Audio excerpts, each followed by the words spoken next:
ಅಷ್ಟೇ, ಕದನ ವಿರಾಮ ಅಲ್ಲಿ ಘೋಷಣೆ ಆಗಿದ್ರು ಅಷ್ಟೇ, ಪಾಕಿಸ್ತಾನ ಹಿಂಗೊಂದು ದಾಳಿ ಮಾಡೇ ಮಾಡುತ್ತೆ ಅಂತ. ಭಾರತದ ಸೇನಾಪಡೆ ವಾಸ್ ಪ್ರಿಪೇರ್ಡ್. ಗುಜರಾತ್ನ ಭುಜ್ನಲ್ಲಿ ಪಾಕಿಸ್ತಾನದ ಡ್ರೋನ್ ದಾಳಿ, ಅದನ್ನ ಕೂಡ ಅತ್ಯಂತ ಯಶಸ್ವಿಯಾಗಿ ಹೊಡೆದು ಉರುಳಿಸಿದೆ ಭಾರತ. ಈಗಲೂ ಕೂಡ ಭಾರತ ಸರ್ಕಾರದಿಂದ ಅಧಿಕೃತವಾಗಿ ಇದರ ಬಗ್ಗೆ ಮಾಹಿತಿಗಳು ಬರ್ತಾ ಇಲ್ಲ. ಅದರ ನಿರೀಕ್ಷೆಯಲ್ಲಿದ್ದೀವಿ. ಮತ್ತೊಮ್ಮೆ ದೃಶ್ಯಾವಳಿ ನೋಡಿ.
ಸೋಷಿಯಲ್ ಮೀಡಿಯಾದಲ್ಲಿ ಟ್ರಂಪ್ ಎಲ್ಲಿದೆಯಪ್ಪ ಟ್ರೆಂಡ್ ಶುರುವಾಗಿದೆ.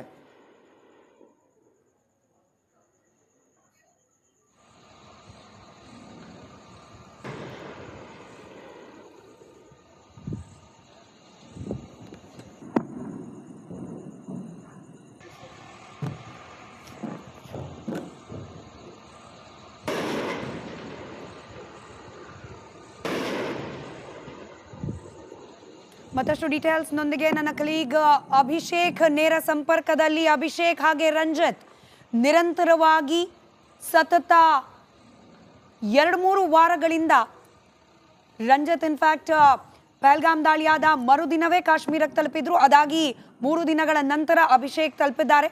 ಆ ದಿನದಿಂದ ಈ ದಿನದವರೆಗೆ ಹಗಲು ರಾತ್ರಿ ಅಪ್ಡೇಟ್ಗಳನ್ನು ಕನ್ನಡಿಗರಿಗೆ ಕಾಶ್ಮೀರದ ನೆಲದಲ್ಲಿ ನಿಂತು ಕೊಡ್ತಿದ್ದಾರೆ ಅಭಿಷೇಕ್.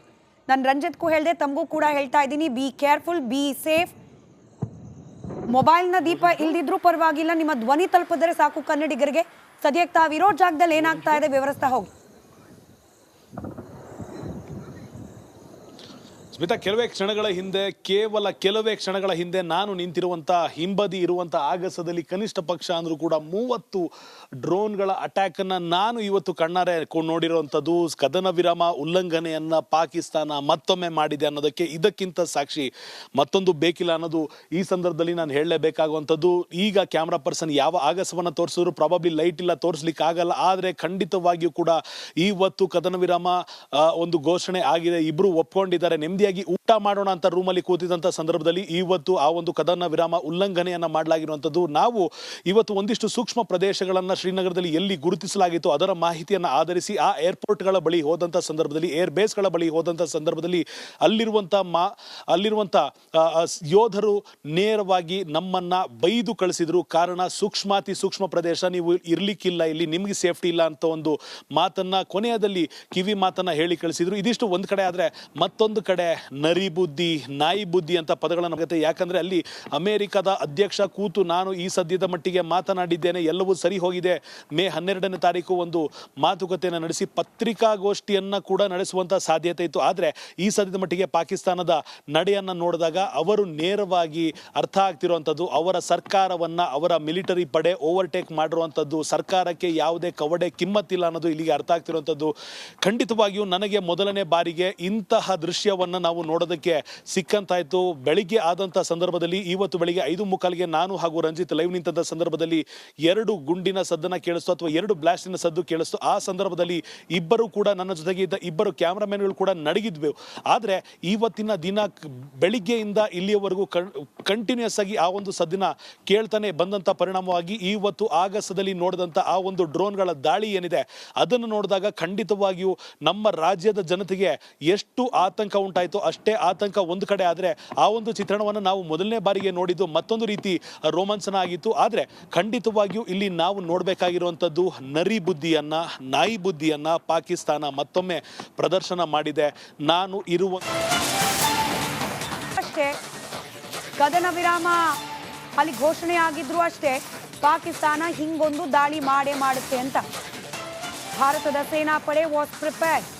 ಗುಜರಾತ್ನ ಭುಜ್ನಲ್ಲಿ ಪಾಕಿಸ್ತಾನದ ಡ್ರೋನ್ ದಾಳಿ, ಅದನ್ನ ಕೂಡ ಅತ್ಯಂತ ಯಶಸ್ವಿಯಾಗಿ ಹೊಡೆದು ಉರುಳಿಸಿದೆ ಭಾರತ. ಈಗಲೂ ಕೂಡ ಭಾರತ ಸರ್ಕಾರದಿಂದ ಅಧಿಕೃತವಾಗಿ ಇದರ ಬಗ್ಗೆ ಮಾಹಿತಿಗಳು ಬರ್ತಾ ಇಲ್ಲ. ಅದರ ನಿರೀಕ್ಷೆಯಲ್ಲಿದ್ದೀವಿ. ಮತ್ತೊಮ್ಮೆ ದೃಶ್ಯಾವಳಿ ನೋಡಿ.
ಸೋಷಿಯಲ್ ಮೀಡಿಯಾದಲ್ಲಿ ಟ್ರಂಪ್ ಎಲ್ಲಿದೆಯಪ್ಪ ಟ್ರೆಂಡ್ ಶುರುವಾಗಿದೆ.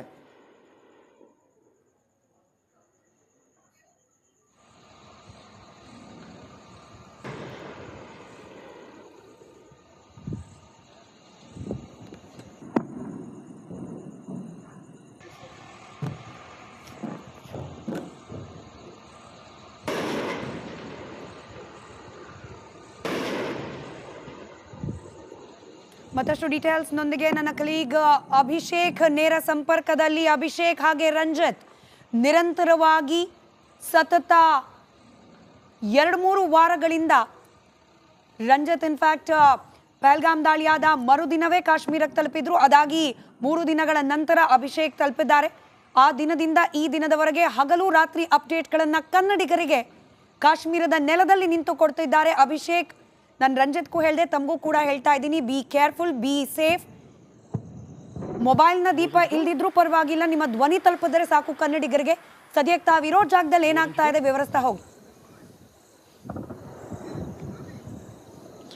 ಸ್ಮಿತಾ, ಕೇವಲ ಕೆಲವೇ ಕ್ಷಣಗಳ ಹಿಂದೆ ನಾನು ನಿಂತಿರುವಂತ ಹಿಂಬದಿ ಇರುವಂತ ಆಗಸದಲ್ಲಿ ಕನಿಷ್ಠ ಪಕ್ಷ ಅಂದ್ರೂ ಕೂಡ 30 ಡ್ರೋನ್ಗಳ ಅಟ್ಯಾಕ್ ಅನ್ನ ನಾನು ಇವತ್ತು ಕಣ್ಣಾರೆ ನೋಡಿರುವಂತದ್ದು. ಕದನ ವಿರಾಮ ಉಲ್ಲಂಘನೆಯನ್ನ ಪಾಕಿಸ್ತಾನ ಮತ್ತೊಮ್ಮೆ ಮಾಡಿದೆ ಅನ್ನೋದಕ್ಕೆ ಇದಕ್ಕಿಂತ ಸಾಕ್ಷಿ ಮತ್ತೊಂದು ಬೇಕಿಲ್ಲ ಅನ್ನೋದು ಈ ಸಂದರ್ಭದಲ್ಲಿ ನಾನು ಹೇಳಲೇಬೇಕಾಗುವಂಥದ್ದು. ಈಗ ಕ್ಯಾಮ್ರಾ ಪರ್ಸನ್ ಯಾವ ಆಗಸವನ್ನ ತೋರಿಸಿದ್ರು ಪ್ರಾಬಬ್ಲಿ ಲೈಟ್ ಇಲ್ಲ, ತೋರಿಸ್ಲಿಕ್ಕೆ ಆಗಲ್ಲ. ಆದ್ರೆ ಖಂಡಿತವಾಗಿಯೂ ಕೂಡ ಇವತ್ತು ಕದನ ವಿರಾಮ ಒಂದು ಘೋಷಣೆ ಆಗಿದೆ. ಇಬ್ರು ಒಪ್ಕೊಂಡಿದ್ದಾರೆ. ನೆಮ್ಮದಿಯಾಗಿ ಊಟ ಮಾಡೋಣ ಅಂತ ರೂಮಲ್ಲಿ ಕೂತಿದ್ದಂತ ಸಂದರ್ಭದಲ್ಲಿ ಇವತ್ತು ಆ ಒಂದು ಕದನ ವಿರಾಮ ಉಲ್ಲಂಘನೆಯನ್ನ ಮಾಡಲಾಗಿರುವಂತದ್ದು. ನಾವು ಇವತ್ತು ಒಂದಿಷ್ಟು ಸೂಕ್ಷ್ಮ ಪ್ರದೇಶಗಳನ್ನ ಶ್ರೀನಗರದಲ್ಲಿ ಎಲ್ಲಿ ಗುರುತಿಸಲಾಗಿತ್ತು ಅದರ ಮಾಹಿತಿಯನ್ನ ಆಧರಿಸಿ ಆ ಏರ್ಪೋರ್ಟ್ಗಳ ಬಳಿ ಹೋದಂತ ಸಂದರ್ಭದಲ್ಲಿ, ಏರ್ ಬೇಸ್ಗಳ ಬಳಿ ಹೋದಂತ ಸಂದರ್ಭದಲ್ಲಿ ಅಲ್ಲಿರುವಂತ ಯೋಧರು ನೇರವಾಗಿ ನಮ್ಮನ್ನ ಬೈದು ಕಳಿಸಿದ್ರು. ಕಾರಣ ಸೂಕ್ಷ್ಮ ಪ್ರದೇಶ, ನೀವು ಇರ್ಲಿಕ್ಕಿಲ್ಲ ಇಲ್ಲಿ, ನಿಮ್ಗೆ ಸೇಫ್ಟಿ ಇಲ್ಲ ಅಂತ ಒಂದು ಮಾತನ್ನ ಕೊನೆಯದಲ್ಲಿ ಕಿವಿ ಮಾತನ್ನ ಹೇಳಿ ಕಳಿಸಿದ್ರು. ಇದಿಷ್ಟು ಒಂದ್ ಕಡೆ ಆದ್ರೆ ಮತ್ತೊಂದು ಕಡೆ ನರಿ ಬುದ್ಧಿ, ನಾಯಿ ಬುದ್ಧಿ ಅಂತ ಪದಗಳನ್ನು ಆಗುತ್ತೆ. ಯಾಕಂದ್ರೆ ಅಲ್ಲಿ ಅಮೆರಿಕದ ಅಧ್ಯಕ್ಷ ಕೂತು ನಾನು ಈ ಸದ್ಯದ ಮಟ್ಟಿಗೆ ಮಾತನಾಡಿದ್ದೇನೆ, ಎಲ್ಲವೂ ಸರಿ ಹೋಗಿದೆ, ಮೇ 12ನೇ ತಾರೀಕು ಒಂದು ಮಾತುಕತೆಯನ್ನು ನಡೆಸಿ ಪತ್ರಿಕಾಗೋಷ್ಠಿಯನ್ನ ಕೂಡ ನಡೆಸುವಂತ ಸಾಧ್ಯತೆ ಇತ್ತು. ಆದ್ರೆ ಈ ಸದ್ಯದ ಮಟ್ಟಿಗೆ ಪಾಕಿಸ್ತಾನದ ನಡೆಯನ್ನ ನೋಡಿದಾಗ ಅವರು ನೇರವಾಗಿ ಅರ್ಥ ಆಗ್ತಿರುವಂತದ್ದು, ಅವರ ಸರ್ಕಾರವನ್ನ ಅವರ ಮಿಲಿಟರಿ ಪಡೆ ಓವರ್ಟೇಕ್ ಮಾಡಿರುವಂತದ್ದು, ಸರ್ಕಾರಕ್ಕೆ ಯಾವುದೇ ಕವಡೆ ಕಿಮ್ಮತ್ತಿಲ್ಲ ಅನ್ನೋದು ಇಲ್ಲಿಗೆ ಅರ್ಥ ಆಗ್ತಿರುವಂತದ್ದು. ಖಂಡಿತವಾಗಿಯೂ ನನಗೆ ಮೊದಲನೇ ಬಾರಿಗೆ ಇಂತಹ ದೃಶ್ಯವನ್ನ ನಾವು ನೋಡೋದಕ್ಕೆ ಸಿಕ್ಕಂತಾಯ್ತು. ಬೆಳಿಗ್ಗೆ ಆದಂತ ಸಂದರ್ಭದಲ್ಲಿ, ಇವತ್ತು ಬೆಳಿಗ್ಗೆ 5:45ಗೆ ನಾನು ಹಾಗೂ ರಂಜಿತ್ ಲೈವ್ ನಿಂತ ಸಂದರ್ಭದಲ್ಲಿ 2 ಗುಂಡಿನ ಸದ್ದನ್ನ ಕೇಳಿಸ್ತು ಅಥವಾ 2 ಬ್ಲಾಸ್ಟಿನ ಸದ್ದು ಕೇಳಿಸ್ತು. ಆ ಸಂದರ್ಭದಲ್ಲಿ ಇಬ್ಬರು ಕೂಡ, ನನ್ನ ಜೊತೆಗೆ ಇದ್ದ ಇಬ್ಬರು ಕ್ಯಾಮ್ರಾಮನ್ಗಳು ಕೂಡ ನಡಗಿದ್ವಿ. ಆದ್ರೆ ಇವತ್ತಿನ ದಿನ ಬೆಳಿಗ್ಗೆಯಿಂದ ಇಲ್ಲಿಯವರೆಗೂ ಕಂಟಿನ್ಯೂಸ್ ಆಗಿ ಆ ಒಂದು ಸದ್ದಿನ ಕೇಳ್ತಾನೆ ಬಂದಂತ ಪರಿಣಾಮವಾಗಿ ಇವತ್ತು ಆಗಸದಲ್ಲಿ ನೋಡಿದಂತ ಆ ಒಂದು ಡ್ರೋನ್ಗಳ ದಾಳಿ ಏನಿದೆ ಅದನ್ನು ನೋಡಿದಾಗ ಖಂಡಿತವಾಗಿಯೂ ನಮ್ಮ ರಾಜ್ಯದ ಜನತೆಗೆ ಎಷ್ಟು ಆತಂಕ ಉಂಟಾಯಿತು ಅಷ್ಟೇ ಆತಂಕ ಒಂದು ಕಡೆ. ಆದರೆ ಆ ಒಂದು ಚಿತ್ರಣವನ್ನು ನಾವು ಮೊದಲನೇ ಬಾರಿಗೆ ನೋಡಿದ್ದು ಮತ್ತೊಂದು ರೀತಿ ರೋಮಾಂಚನ ಆಗಿತ್ತು. ಆದರೆ ಖಂಡಿತವಾಗಿಯೂ ಇಲ್ಲಿ ನಾವು ನೋಡಬೇಕಾಗಿರುವಂಥದ್ದು ನರಿ ಬುದ್ಧಿಯನ್ನ, ನಾಯಿ ಬುದ್ಧಿಯನ್ನ ಪಾಕಿಸ್ತಾನ ಮತ್ತೊಮ್ಮೆ ಪ್ರದರ್ಶನ ಮಾಡಿದೆ. ನಾನು ಇರುವ